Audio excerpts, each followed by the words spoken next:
Welcome to this explainer. Today, we're going to unpack something truly fascinating. We'll be exploring concepts from a chapter titled My Body in Motion, which basically reveals the hidden choreography in our daily lives.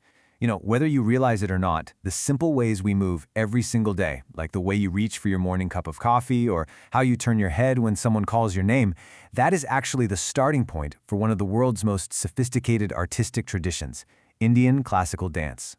So here is our roadmap for today's journey. We'll cover 1. The philosophy of movement. 2. Everyday actions to dance. 3. Postures of Indian dance. 4. The 9 facial expressions. And finally, 5. Storytelling with hand gestures. Let's dive in. Starting right off with Section 1, the philosophy of movement, from action to art. Okay, so this beautiful Sanskrit sloka acts as our main thesis for the day. Yatho hasta tatho drishtihi, yatho drishtihi tatho mana tatho bhavo, yatho bhava tatho rasa. Now the English translation captures this really profound chain reaction. It tells us that where the hand goes, the eyes naturally follow. Where the eyes go, the mind is directed right there.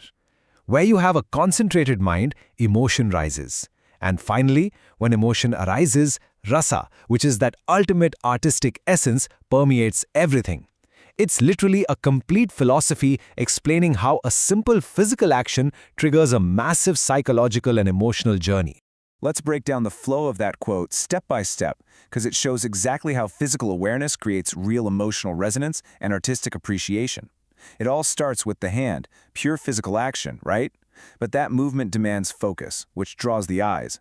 Visual focus then forces the mind into a state of deep concentration. Once your mind is fully present, boom, you unlock bhava, which is true emotion. And finally, when that emotion peaks, it produces rasa, the ultimate aesthetic flavor that the audience actually feels. It really proves that classical dance isn't just about throwing your limbs around wildly. It's a highly disciplined, deliberate sequence of focus. Moving right along to Section 2, everyday actions to dance, the foundation of movement. I want you to take a second and ask yourself, what were you doing right before you started watching this explainer? Were you talking with friends, maybe playing a game on your phone, reading a book? Because here's the thing, all living beings move in their own unique style, using their head, neck, torso, and joints.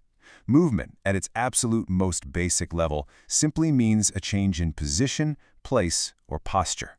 Think about routine daily movements. When you bend down to wash your legs or simply fold your hands to greet a teacher, you are already executing very precise postures and gestures. We are constantly using our ankles, knees, elbows, and wrists in these seemingly ordinary, mundane moments. So, the crucial point, the real aha moment here, is that by adding conscious breathing and rhythmic 1, 2, 3, 4 steps to those everyday actions, we create the literal foundations of dance choreography. The leap from picking up a heavy bag or sitting down to study into actual dance is way smaller than you might think. It's entirely about intentionality. If you take that basic motion of picking up a backpack, but now you consciously inhale while extending your body and exhale while contracting or bending, and then you layer it with a steady 1, 2, 3, 4 beat, well, you have just transformed a chore into a highly structured movement sequence. Which brings us to Section 3, Postures of Indian Dance, the Bhangas. Now, India boasts 8 classical dance forms, and each one utilizes different structural bends of the spinal cord. These bends are known as bhangas. Depending on where the dance originated geographically, the human body is sculpted entirely differently in space. You have Kathakali from Kerala using the Samabhanga. Then you have Odissi from Odisha, famously using the Tribhang, which is a 3-bend posture. Bharatanatyam from Tamil Nadu utilizes the Dvibhang, while Mohiniyattam features the sweeping Atibhang. It is just a brilliant way to map cultural diversity directly onto human anatomy. To give you a better idea, notice how a Kathakali dancer perfectly demonstrates the balanced, symmetrical Samabhanga posture. The weight is distributed completely evenly. The spinal cord is perfectly straight, firmly anchoring the dancer. This equal weight distribution conveys a deep sense of grounding, power, and equilibrium. And that is absolutely vital for the dramatic, larger-than-life storytelling that Kathakali is known for. But now, compare that straight spine to a graceful Odissi dancer, which captures the essence of more complex structural bends, like the Tribhang. Notice how the body is actually deflected from the center line in 3 places, at the neck, the torso, and the knees. This creates a mesmerizing, fluid S-curve shape. It breaks entirely away from symmetry to introduce this lyrical, almost sculptural beauty to the movement. It's amazing to see how these spinal bends combine with footwork and breath to create distinct, dynamic cultural styles. A Bharatanatyam dancer, for example, isn't just holding a static shape. There's a real dynamic tension at play. Every posture, whether it's an abhanga with a slight weight shift or a dvibhanga with a much more pronounced curve, is built squarely on the foundation of physical wellness, utilizing that conscious expansion and contraction of breath we talked about earlier. All right, let's move to section 4, the 9 facial expressions, also known as the navarasas.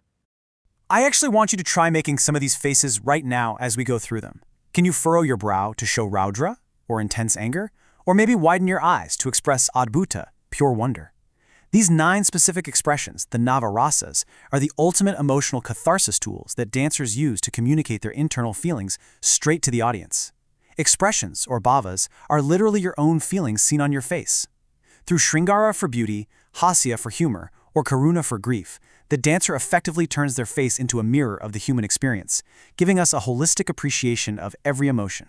And finally, we arrive at section 5, storytelling with hand gestures, the Asamyukta Hasta Mudras. This is where it gets incredibly articulate. By using single hand gestures, called Asamyukta Hastamudras, dancers can point out objects, ask questions, or describe a blooming flower, basically turning their hands into a storytelling voice. Look at how versatile this is. The Suchi Mudra isn't just pointing. It can mean no, or number 1, or even calling someone over. Alapadma can signify a blooming flower, or it can be used to ask why. Sarpashirsha mimics a snake. These aren't just decorative hand placements, they are a highly evolved, codified vocabulary. The hands literally speak the lyrics of the song being performed. Now, here's a really fascinating pedagogical connection we need to highlight. These ancient dance gestures actually share incredible similarities with Indian Sign Language. This makes it a massively powerful tool for inclusivity. Learning these Hasta Mudras creates a deep awareness of nonverbal communication that bridges the gap to the deaf community. It's a beautiful realization that classical dance is not just some elite, distant art form, it's intrinsically linked to universal human communication and empathy. As we wrap up this explainer, I really want to leave you with this thought. The next time you casually reach for your bag, or greet a friend, or catch your own reflection showing a quick flash of wonder or anger, will you notice the art and emotion hidden in your everyday motion? We've seen exactly how the hands lead the eyes focus the mind generates emotion, and that emotion creates the art. Your body is quite literally always in motion, but perhaps now you'll start to see the beautiful choreography hidden right there within it.